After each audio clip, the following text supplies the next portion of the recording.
Awalnya hanya untuk kepuasan mencari wanita di aplikasi, tapi ternyata sangat cantik, full service, dan badan, ya sangat montok dan tembem lah. Goyanak dan eldahnya sangat memanjakan bagi kaum laki-laki.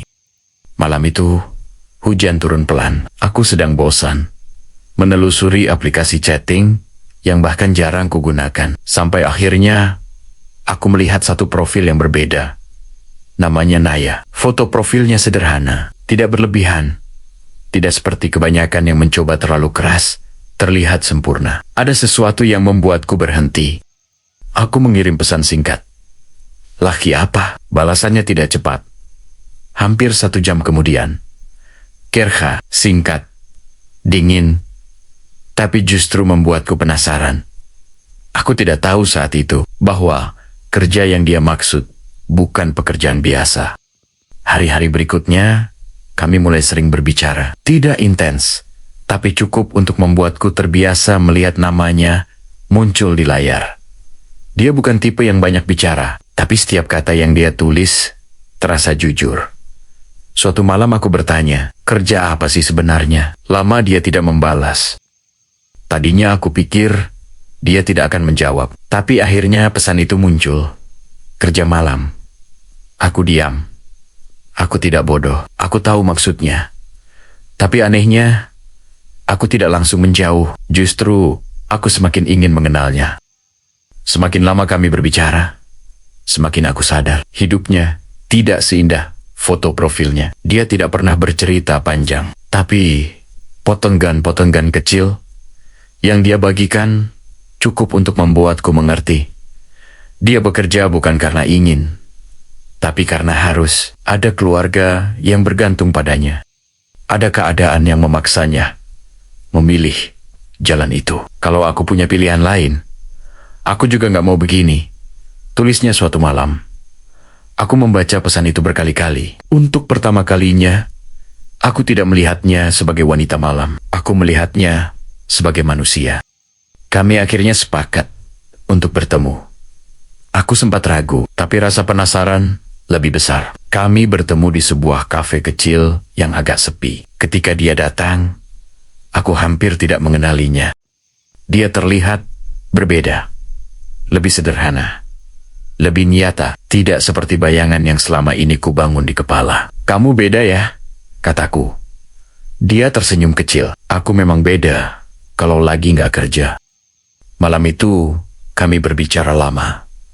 Tentang hidup, tentang pilihan, tentang hal-hal yang biasanya tidak dibicarakan dengan orang yang baru dikenal. Dia tertawa beberapa kali, tapi ada kesedihan yang tidak pernah benar-benar hilang dari matanya. Aku capek, katanya pelan.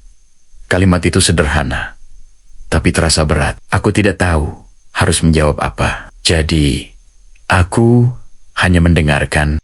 Hubungan kami semakin dekat, tapi ada satu hal yang selalu terasa. Batas. Dia tidak pernah benar-benar membiarkanku masuk sepenuhnya ke dunianya. Dan aku juga tidak tahu apakah aku siap. Aku nggak mau kamu terlalu jauh, katanya suatu hari. Kenapa? Karena dunia aku nggak baik. Aku ingin membantah, tapi aku tahu dia benar. Aku mulai menunggu pesannya, mulai memikirkan dia lebih dari seharusnya. Dan itu membuatku takut. Aku tahu ini rumit. Aku tahu ini tidak sederhana. Tapi perasaan itu tetap tumbuh. Aku nyaman sama kamu. Tulisnya suatu malam. Jantungku berdegup lebih cepat. Mungkin ini awal dari sesuatu. Atau justru awal dari masalah. Suatu malam, dia menghilang. Tidak ada kabar, tidak ada pesan. Berhari-hari, aku mulai gelisah. Sampai akhirnya, dia kembali. Aku baik-baik aja, katanya. Tapi aku tahu, itu tidak sepenuhnya benar. Ada sesuatu yang dia sembunyikan. Dan untuk pertama kalinya, aku merasa tidak berdaya. Aku mulai berpikir, apa aku bisa terus seperti ini? Dekat, tapi tidak benar-benar memiliki. Peduli, tapi tidak bisa melindungi. Aku ingin dia keluar dari dunia itu. Tapi aku juga tahu, tidak semudah itu. Aku nggak bisa janji apa-apa, katanya. Dan mungkin itu kejujuran paling menyakitkan. Kami tidak benar-benar berpisah, tapi juga tidak seperti dulu lagi. Hubungan kami berubah.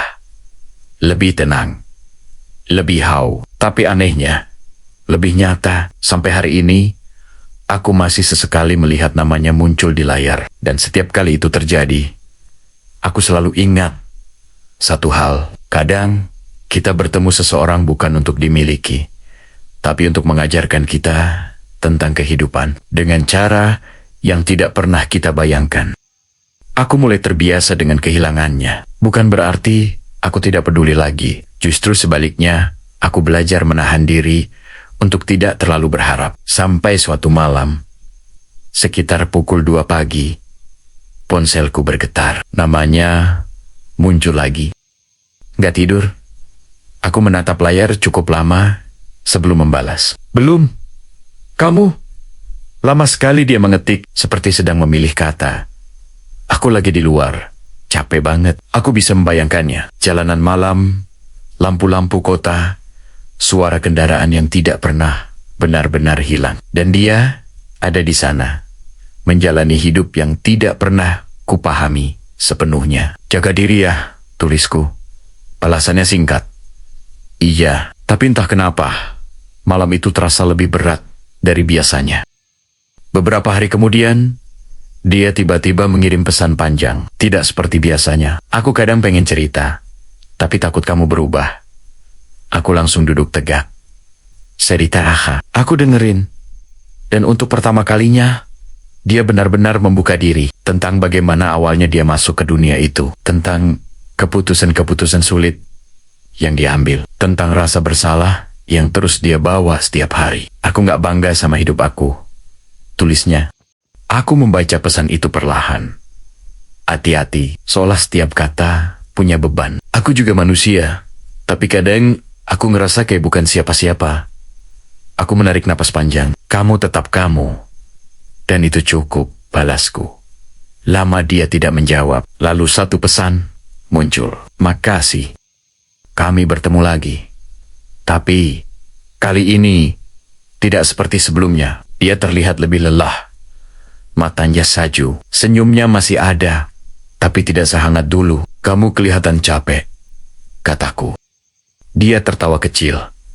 Memang, kami duduk cukup lama tanpa banyak bicara. Aneh, tapi tidak canggung. Kadang, keheningan justru lebih jujur daripada kata-kata. Aku pengen berhenti, katanya tiba-tiba. Aku menoleh. Kenapa enggak? Dia tersenyum pahit. Enggak semudah itu. Dan aku tahu itu bukan sekadar alasan. Sejak hari itu, aku mulai sering memikirkan satu hal. Bagaimana kalau dia benar-benar berhenti? Bagaimana kalau hidupnya berubah? Aku mulai membayangkan hal-hal yang mungkin tidak realistis. Tentang dia yang menjalani hidup normal. Tentang kami yang tidak lagi terpisah oleh dunia yang berbeda. Tapi setiap kali harapan itu muncul, selalu ada satu suara di kepalaku. Ini tidak akan mudah. Aku takut gagal, katanya suatu malam. Gagal itu biasa, jawabku. Kalau aku jatuh lagi, aku terdiam. Lalu aku menulis pelan. Aku di sini. Meski kami semakin dekat secara perasaan, ada jarak yang tidak pernah benar-benar hilang. Kadang dia menghilang tanpa kabar. Kadang dia kembali seolah tidak terjadi apa-apa. Dan aku mulai terbiasa dengan siklus itu. Tapi bukan berarti aku tidak terluka. Aku nggak selalu bisa ada, katanya. Aku tahu, tapi kamu masih di sini. Aku tersenyum kecil, meski dia tidak bisa melihatnya. Iya, kadang bertahan bukan karena kuat, tapi karena tidak tahu cara pergi. Suatu malam, dia meneleponku. Jarang sekali dia melakukan itu. Suaranya pelan, bergetar. Aku capek. Aku langsung terdiam. Ada sesuatu yang berbeda. Ada apa? Lama dia tidak menjawab. Hanya suara napasnya yang terdengar. Aku pengen hidup normal.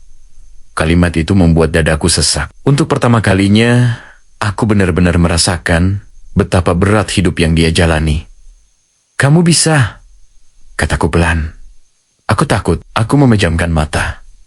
Takut itu wajar, tapi aku nggak mau begini terus. Dan malam itu, kami berbicara sampai pagi. Dan malam itu juga, aku malah melakukan sesuatu yang di luar prediksi. Aku terpancing dan tergoda melihatnya. Hingga akhirnya, kami pun titik-titik. Sejak malam itu, dia mulai mengurangi aktivitas malamnya, mulai mencari pekerjaan lain. Walaupun kecil, walaupun belum pasti. Aku coba kerja di tempat teman, katanya. Aku tersenyum, bagus. Tapi gajinya kecil. Gak apa-apa. Pelan-pelan, dia diam, lalu berkata pelan. Aku takut balik lagi. Aku menjawab tanpa ragu. Yang penting, kamu udah mulai jalan, dan aku akan selalu ada untukmu. Namun hidup tidak pernah semudah rencana. Masa lalunya tidak langsung pergi. Masih ada orang-orang yang menghubunginya. Masih ada godaan untuk kembali. Dan itu membuatnya goyah. Aku bingung, katanya suatu malam. Aku tahu ini titik yang sulit. Kalau aku salah pilih lagi, gimana? Aku menarik napas dalam. Kamu bukan orang yang sama lagi. Dia tidak langsung menjawab. Tapi, aku tahu dia mendengarkan. Di tengah semua itu, aku mulai menghadapi diriku sendiri. Apa sebenarnya yang aku rasakan? Apa aku hanya peduli? Atau lebih dari itu? Jawabannya tidak sederhana. Aku ingin dia bahagia. Aku ingin dia keluar dari dunia itu. Tapi aku juga sadar, aku tidak bisa menjadi alasan utamanya. Karena kalau suatu hari aku hilang, dia harus tetap kuat. Hari itu, dia mengirim pesan sederhana. Aku diterima kerja. Aku membaca berkali-kali. Seolah tidak percaya. Serius, Ija?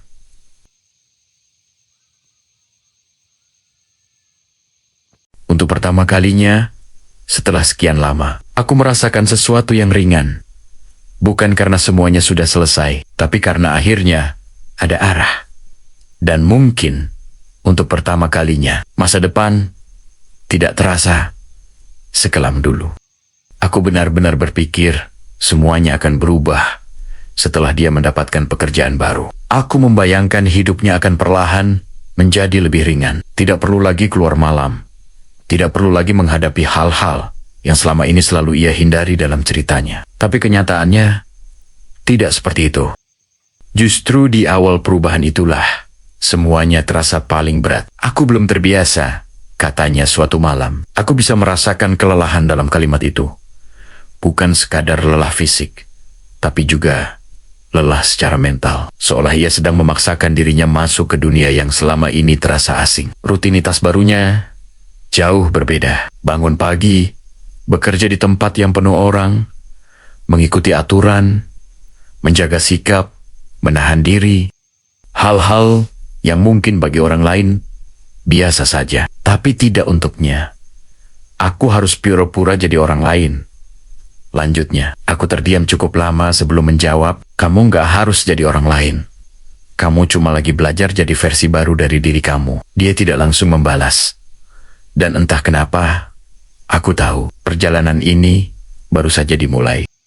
Hari-hari berlalu, dan aku mulai menyadari satu hal. Lingkungan baru tidak selalu berarti awal yang mudah. Dia mulai bercerita tentang tempat kerjanya, tentang orang-orang di sana, tentang suasana yang terasa asing. Mereka baik, tapi aku tetap ngerasa beda, katanya. Aku mencoba memahami maksudnya. Kadang perasaan berbeda itu tidak datang dari orang lain, tapi dari dalam diri sendiri.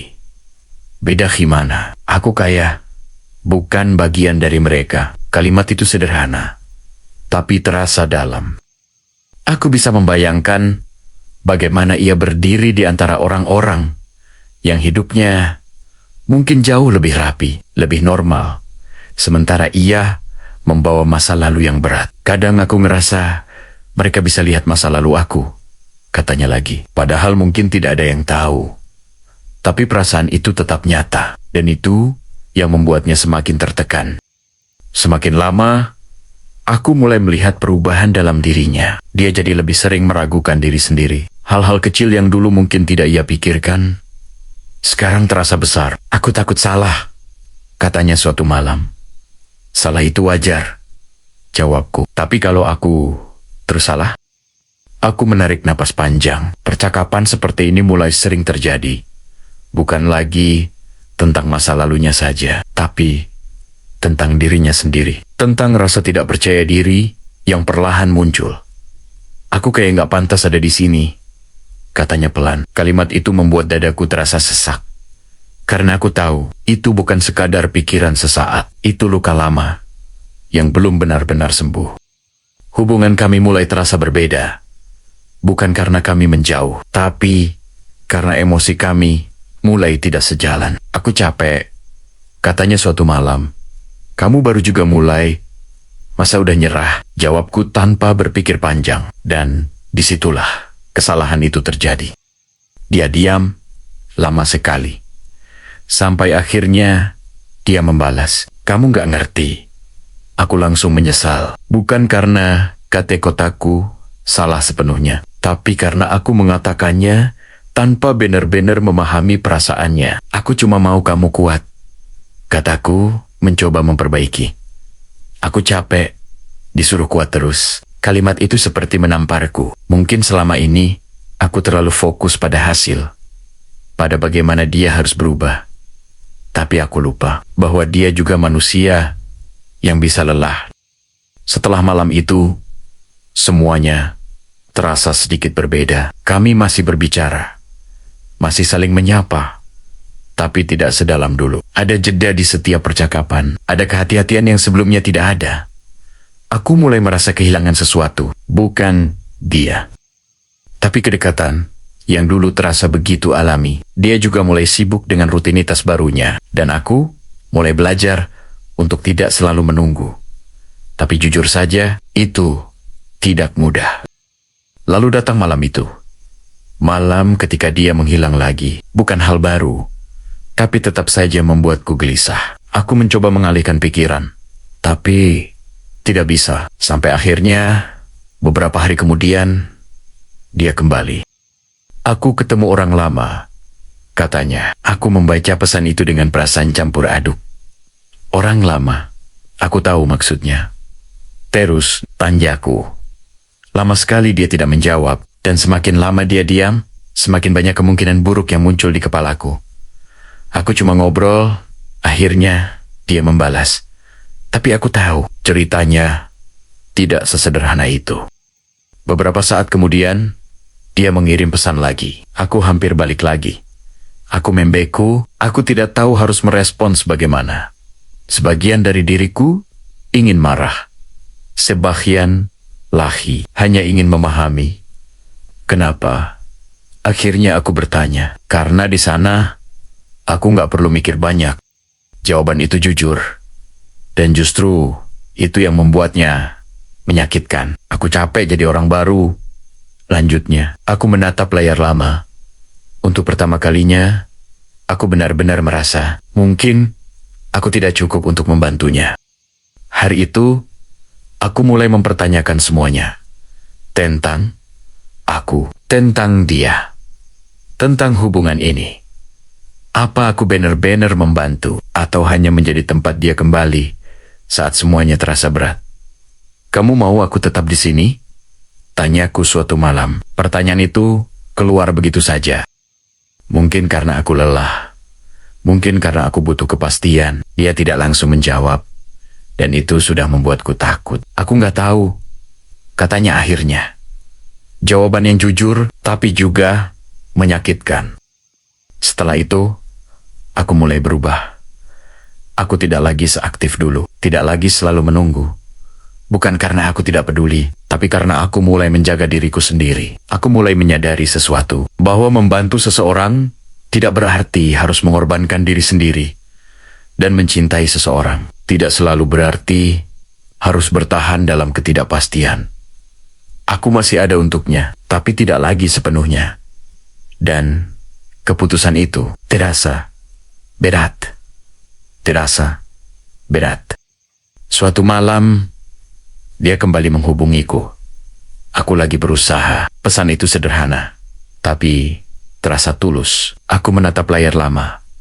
Semua yang kami lalui terlintas di kepalaku. Awal perkenalan, percakapan panjang, harapan, kekecewaan, semuanya bercampur jadi satu. Dan aku membalas pelan. Aku tahu, tidak ada janji, tidak ada kepastian, tidak ada kata selamanya. Hanya dua orang yang sama-sama mencoba bertahan dengan caranya masing-masing. Dan mungkin untuk saat ini itu sudah cukup. Setelah percakapan terakhir itu, aku mulai benar-benar mengambil jarak. Bukan menghilang, tapi tidak lagi selalu ada. Aku berhenti menanyakan kabarnya setiap hari, berhenti menjadi orang pertama yang mengirim pesan. Dan ternyata itu jauh lebih sulit daripada yang kubayangkan. Beberapa kali aku hampir menghubunginya. Beberapa kali aku membuka chat, lalu menutupnya lagi. Aku sedang belajar satu hal, melepas tanpa benar-benar pergi. Hari-hariku mulai terasa berbeda, lebih tenang, tapi juga lebih sepi. Aku kembali fokus pada hidupku sendiri, pekerjaan, rutinitas hal-hal yang sempat terabaikan. Dan di sela-sela itu, kadang aku masih memikirkan dia, bukan dengan rasa panik seperti dulu, tapi lebih seperti kenangan yang belum selesai. Sementara itu, dia tidak menghubungiku selama beberapa waktu, dan untuk pertama kalinya, aku tidak mencarinya. Sampai suatu sore, namanya muncul lagi di layar. Aku keterima di tempat baru. Aku membaca pesan itu 2 kali. Perasaanku campur aduk, senang, tapi juga hati-hati. Di mana? Tanyaku. Dia menjelaskan singkat, pekerjaan yang lebih stabil, lingkungan yang katanya lebih nyaman. Aku mau coba serius, katanya. Aku tersenyum kecil. Bagus. Dan kali ini, aku benar-benar berharap dia bisa bertahan. Kami mulai berbicara lagi. Tidak seintens dulu, tapi cukup untuk saling tahu kabar. Ada sesuatu yang berbeda dari caranya berbicara. Lebih tenang, lebih stabil. Aku lagi belajar hidup biasa, katanya. Kalimat itu terdengar sederhana, tapi aku tahu itu tidak mudah. Untuknya, dia mulai bercerita tentang hal-hal kecil, tentang rekan kerja, tentang rutinitas, tentang hal-hal yang dulu mungkin tidak pernah ia rasakan. Dan untuk pertama kalinya, aku bisa membayangkan dia di kehidupan yang normal. Namun, seperti yang sudah-sudah, masa lalu tidak benar-benar hilang. Suatu malam, dia bercerita bahwa ada seseorang dari masa lalunya mencoba menghubunginya lagi. Aku nggak angkat, katanya. Bagus, jawabku. Tapi aku takut. Takut apa? Takut suatu hari aku lemah lagi. Aku terdiam, karena aku tahu rasa takut itu nyata dan tidak ada jaminan apapun. Kami akhirnya bertemu lagi. Setelah sekian lama, tempatnya sederhana. Tidak jauh berbeda dari pertemuan pertama kami. Tapi suasananya sangat berbeda. Dia terlihat lebih rapi, lebih tenang. Dan entah kenapa, lebih jauh. Kamu berubah, kataku. Dia tersenyum kecil. Kamu juga. Kami tertawa pelan. Tapi di balik itu, ada perasaan yang tidak bisa dijelaskan. Seperti 2 orang yang pernah sangat dekat, tapi sekarang berdiri di tempat yang berbeda. Malam itu, kami akhirnya membicarakan semuanya. Tentang masa lalu, tentang perasaan, tentang apa yang sebenarnya terjadi di antara kami. Aku dulu terlalu bergantung sama kamu, katanya. Aku tidak menyangkal. Aku juga terlalu ingin nyelamatin kamu, jawabku. Kami saling diam sejenak. Lalu dia berkata pelan, tapi sekarang aku mau berdiri sendiri. Kalimat itu terasa benar, benar. Dan untuk pertama kalinya, aku tidak merasa perlu membantah. Aku mulai mengerti sesuatu malam itu, bahwa mungkin peran kami dalam hidup masing-masing sudah berubah. Aku tidak lagi harus menjadi tempat dia kembali, dan dia tidak lagi harus bergantung padaku untuk bertahan. Aku senang pernah kenal kamu, katanya. Aku tersenyum. Aku Huga. Tidak ada drama, tidak ada tangisan berlebihan. Hanya dua orang yang akhirnya menerima kenyataan. Setelah pertemuan itu, kami tidak langsung putus komunikasi, tapi semuanya terasa lebih ringan, lebih dewasa. Kadang kami masih bertukar kabar. Kadang saling mengirim pesan singkat, tapi tidak lagi seperti dulu. Tidak ada lagi ketergantungan, tidak ada lagi harapan yang terlalu tinggi. Hanya hubungan yang tersisa dengan bentuk yang berbeda. Hari ini, aku duduk sendiri, membaca kembali percakapan lama kami. Senyum kecil muncul tanpa sadar.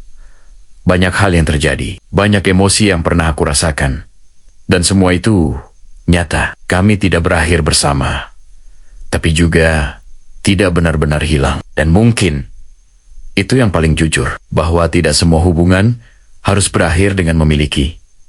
Kadang cukup pernah ada, cukup pernah berarti, dan cukup pernah mengubah cara kita melihat hidup.